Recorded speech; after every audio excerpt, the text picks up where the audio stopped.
Alrighty, I know everybody's been waiting. Sharp Customs, we're rolling. Get a good look here. I'll show you. It's all gone. Had to do it. Had to take the buzz saw to it. Actually, my gorgeous wife Karen took the clippers to it because yeah, it's been so hot here in southern Ontario this week. I just had to you know, just had to go light, let's say, you know, like the amount that was on the floor last night, I'm telling you, man, it could have been somebody's pet. That's how much of it there was. Could have been another, you know. I'm surprised it didn't get up and walk out the door. You know, there was such a big pile of it, you know. Looked like an old gray-haired, frosty, you know. Yeah. Never mind. So, tonight, kind of an update. Gonna do a little bit of airbrushing. But I'm going to start. As you can see, we've got this shoe box finally in the garage. Yes, my truck is residing outside with a plastic tarp over it for now. Did a bed liner a week or so ago and decided, you know, we had to move all the vehicles and do the whole big transformation and shift and whatnot, and I was like, okay, I'll do the bed liner. You know, we pulled the truck in here and, you know, kind of cleaned it, whatnot, sprayed it. Quick little job. And I figured, you know, seeing how we had to move everything around, I will pull this in and get started on this. And yeah, so as you can see, we got the motor and tranny out because it had a 327 Corvette engine with a T10 4-speed behind it, and we're actually putting an automatic in it. And as you can see, the firewall's kind of, yeah, it's kind of ugly looking. Disgusting. We're gonna kind of clean it up a bit. You know, look at these motor mounts. Look at these front loader motor mounts. They're kind of, there's a little bit of ugly going on, you know, with some of this, but we'll take care of it. We'll clean it up. You know, we'll do something with that firewall. As you can see, I have the power box, steering box in. It's a kit for this car. It fit in pretty decent. A little bit of cutting on the saddle there. Had to cut just a little section of the rib out and make some room for it. That's the steering tube sitting there. I didn't realize that when I took the old box out that the steering shaft is kind of part of the box. It's all going to have to be changed, shortened. There's going to have to be a knuckle put on there. It's a little bit different of an angle. I did actually start with the front disc brake kit, and it turns out that all the stuff I have here for the front disc brake kit is, I'm pretty positive it's for a different application. I believe it's for a Mustang, Cougar, you know, older drum brake cars. So yeah, we'll deal with that as the time comes. I'm gonna walk over here. So basically we're doing power steering, power brakes, automatic. I'm not, beyond that, I'm not too sure where we're going with this little hot rod. As far as the power brakes, I'm going to show you this unit. I think they're pretty cool. I know a lot of people have probably seen them. Maybe a lot of people haven't seen them, but this is the kit with the power booster. And basically what it is it's a 90-degree braking system. And basically this whole unit, believe it or not, the booster, the master cylinder, this whole unit fits up underneath the dash. And now here, I'll grab it and I'll hold it up. So if you look at the car this way, it's going to sit underneath the cowl, under the dash, and it's going to basically sit this direction. So you get your pedal here, and of course this is pretty heavy, so I got to make some heavy duty brackets to hold this all up underneath there. Now, in order for me to fit this up underneath the dash, there's lots of room underneath there in this car. That's heavy. Jesus, that's heavy. I had to remove the radio because the radio is kind of in my way, and I'm going to show you the radio that was in this car.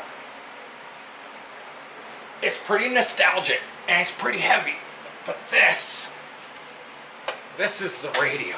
Like, look at the size of this thing. Old tube, it's got tubes in it. Look at the size of that thing. Old push button, AM only. Power ground out the back. 2 speaker wires. Fairly basic, but basically, yeah, that was kind of in my way, so it had to go. What we're going to do with the dash, not 100% sure. Another thing I came across with this car was this thing, this big old tractor trailer steering wheel. Yeah, look how big that sucker is, eh? Because no power steering, so you needed a bigger wheel to, you know, crank on the steering wheel.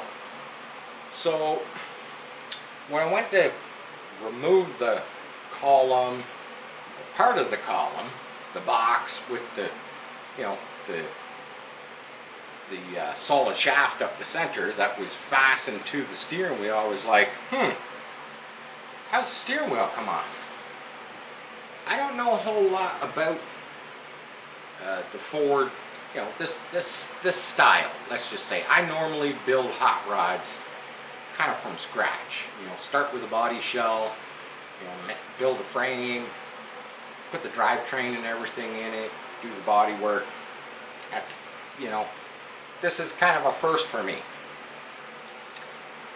I tried to knock this centerpiece out of the horn. This is the horn.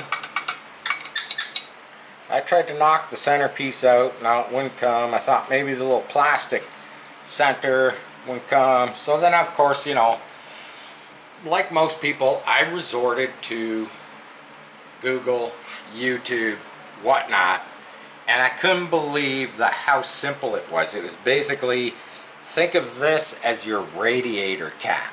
There's a spring underneath here. Push down, turn, voila.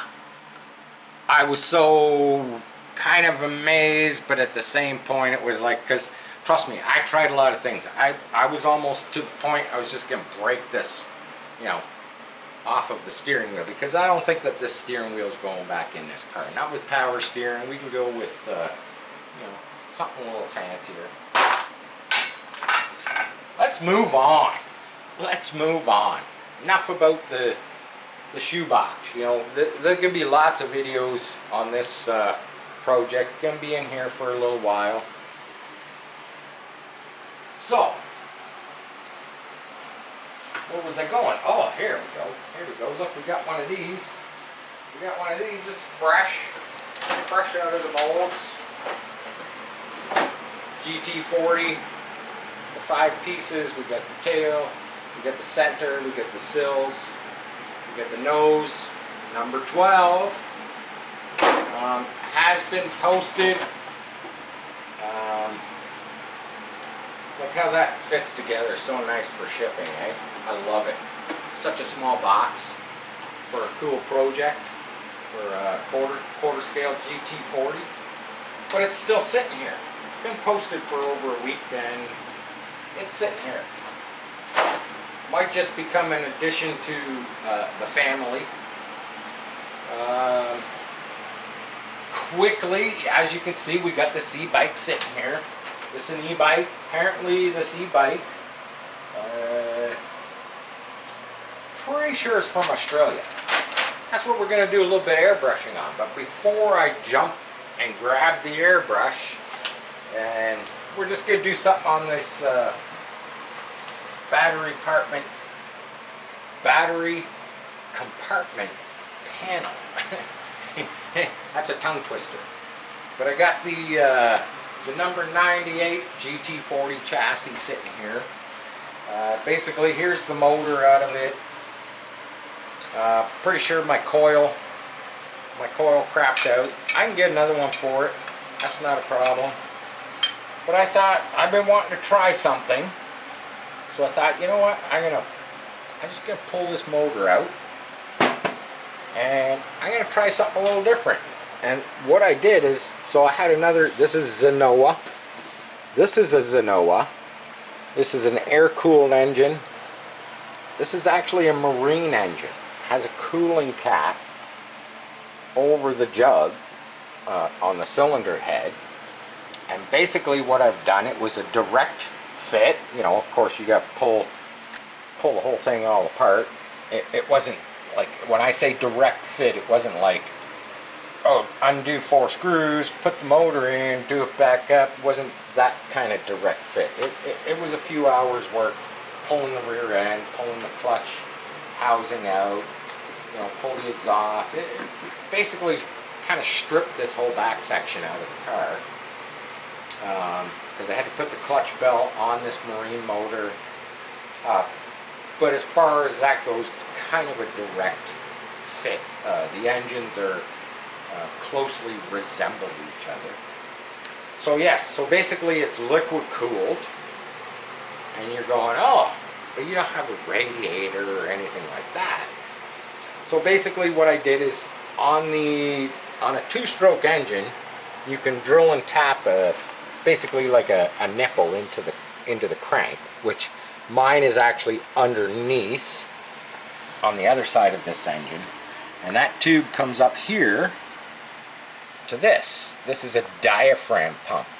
So the push-pull from the crank case pushes and pulls a diaphragm in here, which basically sucks water out of this canister, pumps it through the cylinder head, and then refeeds it via this tube back into my canister.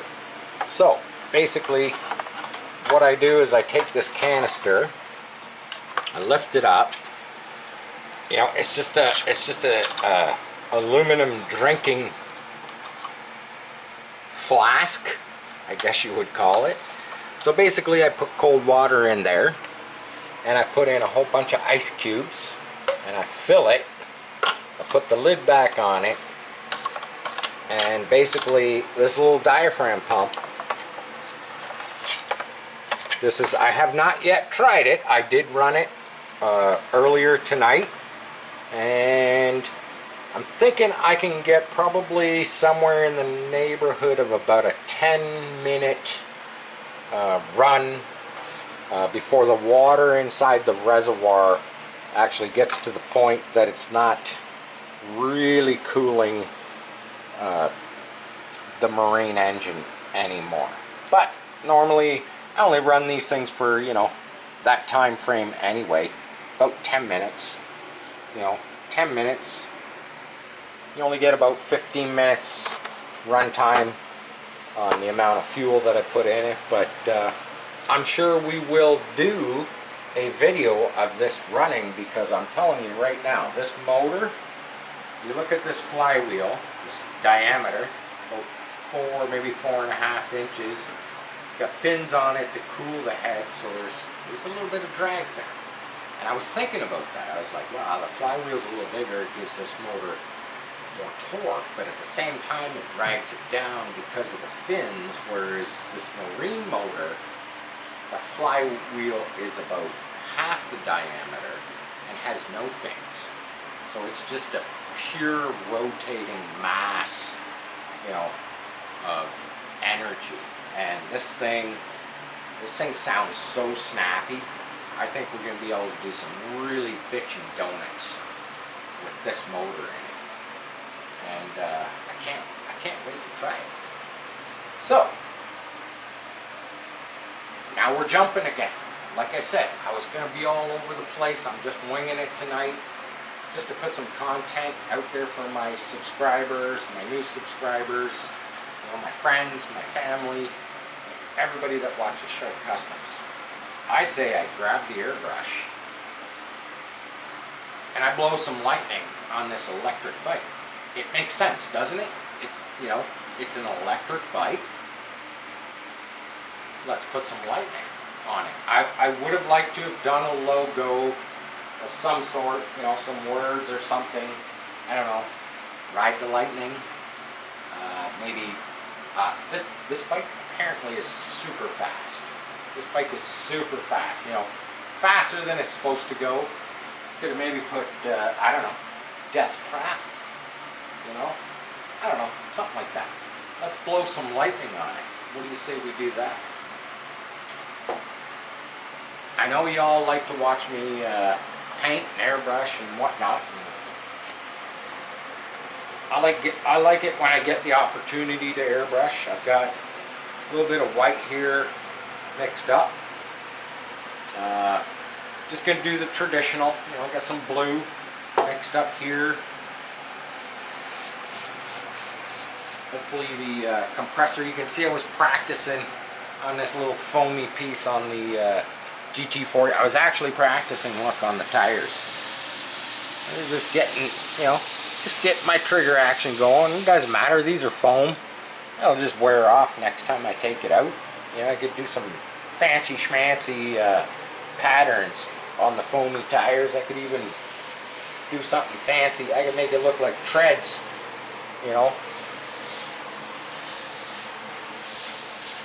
if I wanted to, but I'm not going to because it's just going to get burned off on the asphalt.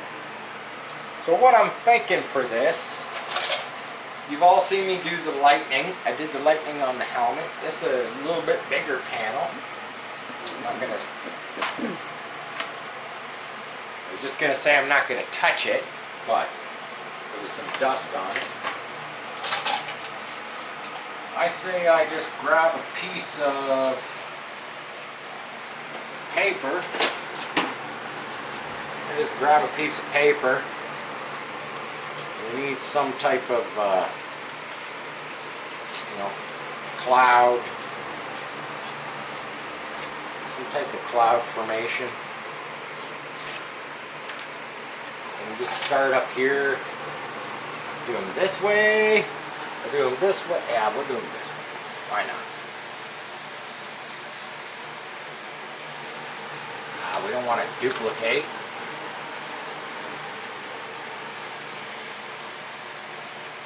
Yeah, see, look, we get, see the whole duplicate. I was trying to think of a word there, but we can fix that up a bit. Got a little dry tip going on. Look at this, we got some white.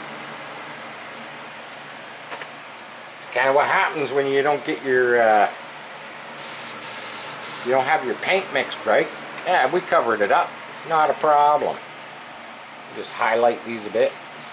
Oh, you see the spatter? We'll go with it.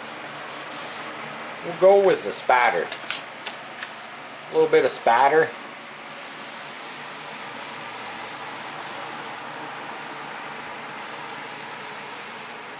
We'll just go with it. Now, I'm not sure if that's right. I'm kind of thinking I went backwards there. Does it matter? It doesn't really matter, but we want the bright. Kind of want the bright of the cloud to the bottom, not to the top. You can do clouds that way. So this is how easy this can be done.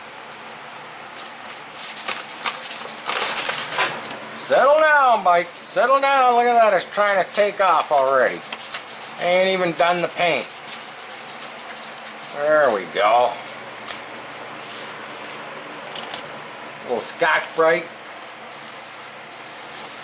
Oh yeah, my airbrush is really spitting. It's really spitting tonight. Not sure. Not sure what's going on, but yeah, let's go this way. We'll go upside down. We'll go upside down.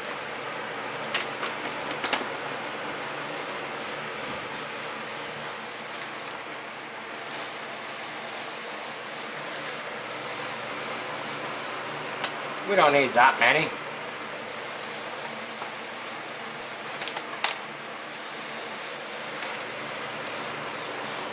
Brighten them up a bit.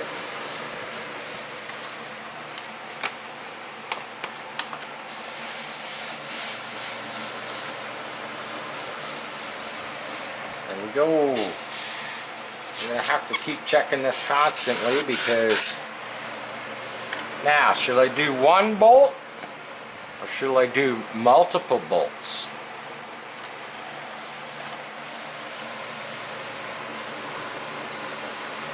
There we go.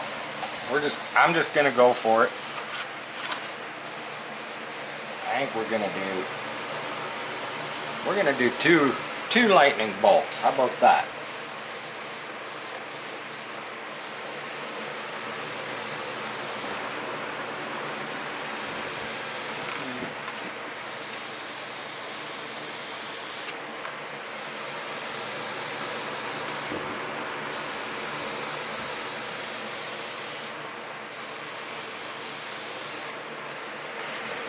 Yeah.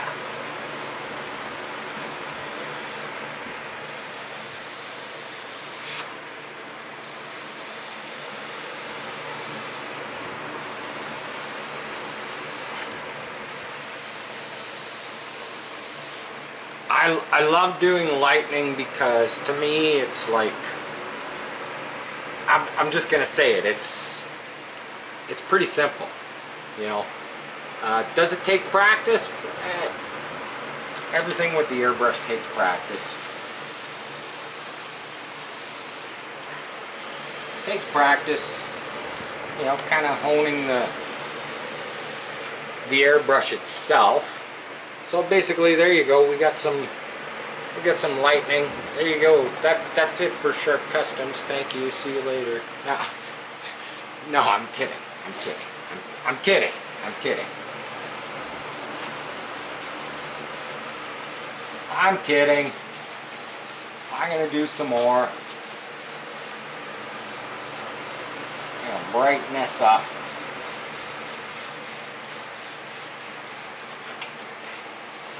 Can you go backwards doing this stuff? Well, sure you can. Just know when to let off. That's all. Oh, there you go. There's the tricky part. The tricky part is following what you've already done. You know, when you want to brighten it up.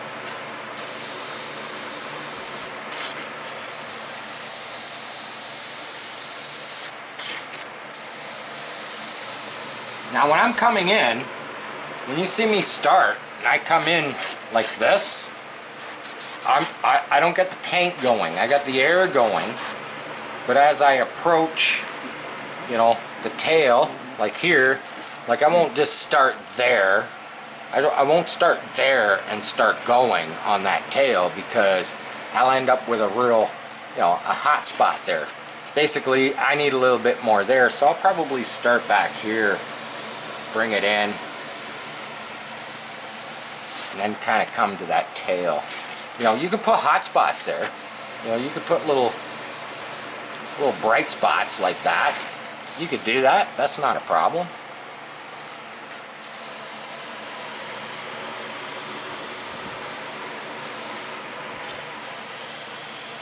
I don't get too carried away with the you know, how many lines I do, because if you kind of over ant and you start pulling them off of these, you know, your smaller ones, then it starts, kind of reminds me of like, you know, veins in your arms if you get too many small ones going. You can do it, don't get me wrong. Lightning is a fabulous thing, especially when you watch it in the sky. There are some times where, yeah, a lightning bolt looks like veins, you know, on a person's body. I like keeping them fairly subtle like this just because of the representation, you know, of the lightning.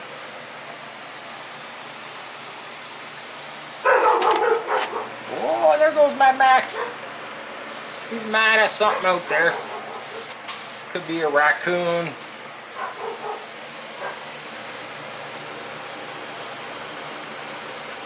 watching where I'm going. I'm trying to. Definitely always trying to watch, you know, where I'm going. It doesn't have to be perfect. You can see right there, I didn't make the curve. I kind of, you know, does it matter? No, it doesn't matter. Look, down here I did the same thing. Yeah, it's lightning, man. Lightning goes everywhere. Lightning goes everywhere. You don't gotta be 100% precise.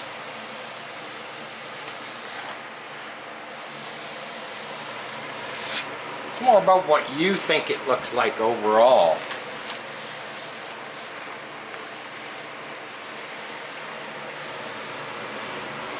You can do hot spots. You can do hot spots wherever you want. I'm just brightening up some areas here. See, look at that. I just covered that over. Not a problem. So that's not bad. That's not bad. That's not bad. Don't forget, we got another side cover on the other side to do too. Is it going to look like this cover? Probably not. It's going to be its own. It's going to be its own thing. I'd like to go crazy on the whole bike. I'd like to, you know, run lightning bolts down the swing arm and stuff like that. But you know, don't forget, all of this stuff has to be clear coated. So, you know, these panels fairly straightforward. I take these 2 screws off on both sides. There's more screws obviously, but I've only got 2 just barely. You know, kind of wanted just to see me do it on the bike. I could have taken the panels off and just laid them on a table, done them side by side and let you all see that, but I thought it'd be more interesting for me to do it, you know, right on the bike. So you can kind of see, you know, so you can see. Oh yeah, by the way, D-Man, tires fixed. Did that today. Took my time. Took 7 days to fix your tire. Because I know you're away. Hope you're having a good time. And now we're loading up some blue here. Hopefully we got the mix. The mix fairly decent. We just want to haze the blue. Want to haze the blue. That's okay. It's you know, it's a little bit, could be thinned out a bit more. We'll see what happens. How about that? This is indigo. It's got a little bit of metallic in it.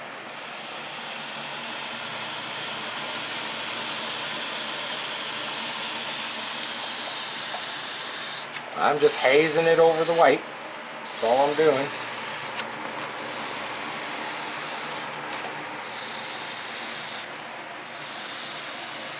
It's not, you know,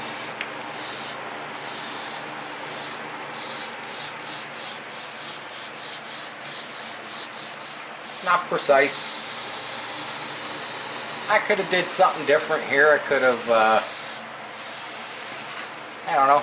I could have did something more radioactive looking up here in the top of the panel, you know, and yeah, just, hey, it's an electric bike, you know, I could have did something like that.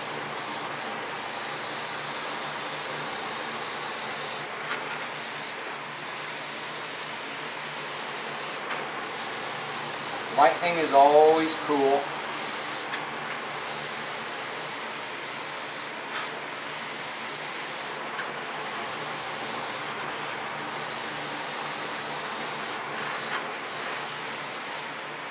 Oh yeah, I was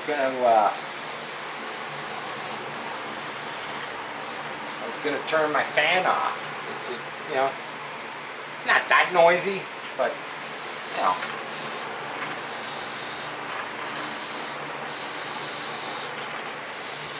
By the way, today here in Southern Ontario, got a flying in my ear. Yeah, I got an AC unit in this garage. It's on the second story, but I'm telling you, it kept it just gorgeous in here all day for how... Can't say that it was super hot out today. It was just very, you know, hot, muggy, just, you know, sticky. Just one of those days where, yeah, you know, kind of nice just to hang out in here and work on the car, work on the RC stuff, you know, a little bit of this, a little bit of that, work on the e-bike, you know.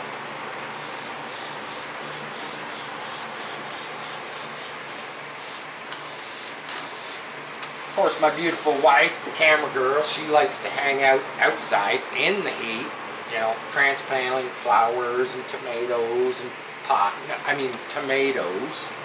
But you know, you do what you got to do. So are we almost done here? Basically, I'm just hazing over the blue. I think what we'll do is we'll hit it with some highlights. That's what I think we'll do. We'll hit it with some highlights.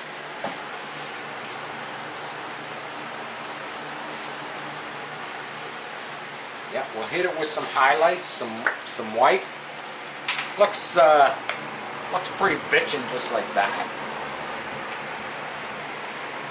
But we'll pop it with some highlights. No, and I am not. Just so everybody knows, and everybody knows that I did not clean out the gun. I ran out of the blue, same as last time. I just dumped the white, dumped my blue, and I blew it out of the air, and threw the blue in there.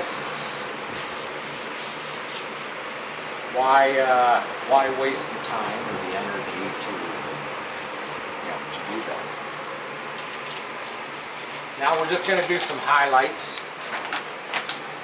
We're going to make this pop just a little bit.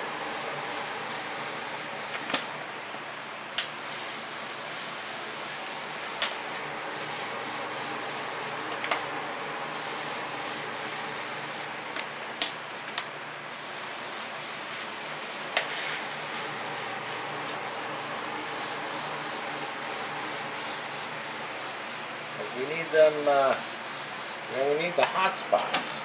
We need the hot spots.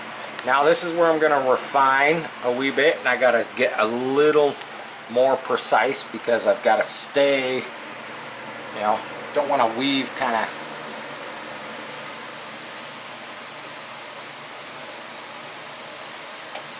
want to stay.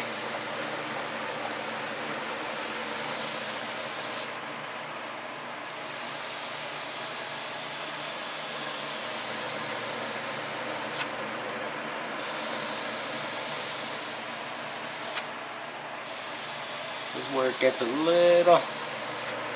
little trickier, because you want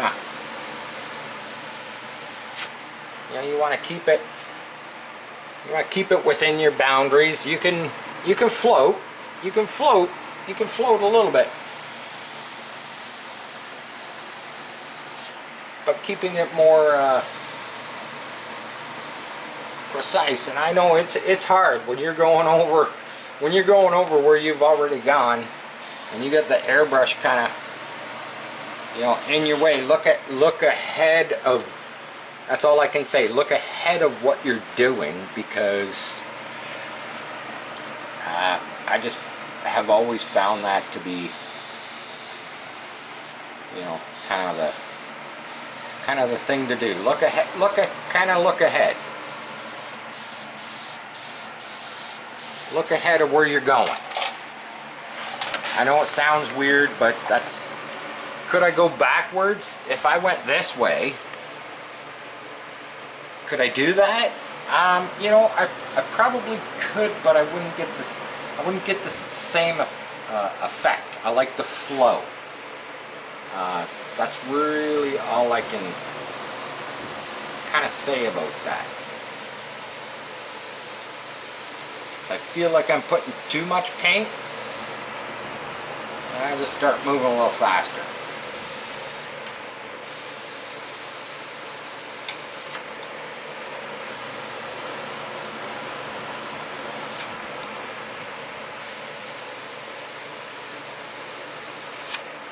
And if I look, see what I just did there? That does not matter. I totally went off the other tail there. Does that matter? No, it doesn't. That makes it look cool. Now this I'm going to go backwards just because I'm going to tie it in there. Do they have to all be perfect? No, obviously they don't. They don't have to be perfect. There's another one that I did off. It actually makes it look, you know what, I kind of like it, believe it or not. I'm going to add some more over here just because I like it. I like it. It makes it look, there we go. We'll just put them. We'll just put them there.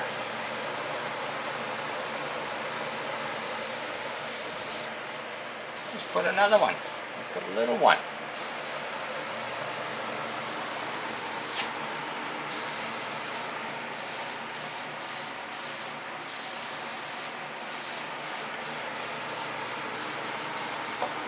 There you have it. Other than, you know, signing it, I could blow blue over that white there again. And I could go in and I could refine even more. And go even finer. I could thin my white. I noticed my white's a little thick tonight. I could actually thin it down a bit and probably get it even more refined. I'm not going to do that because, no, I kind of like that. I kind of like what the result there is. I'm going to put the airbrush down. I'm going to stand up. And basically, I'm going to say there you have it. Some more content from Sharp Customs. Share, like, subscribe. That's our video for tonight. It was just a short one. Like I always say, it was just a short one. But there you have it. Peace. I'm out.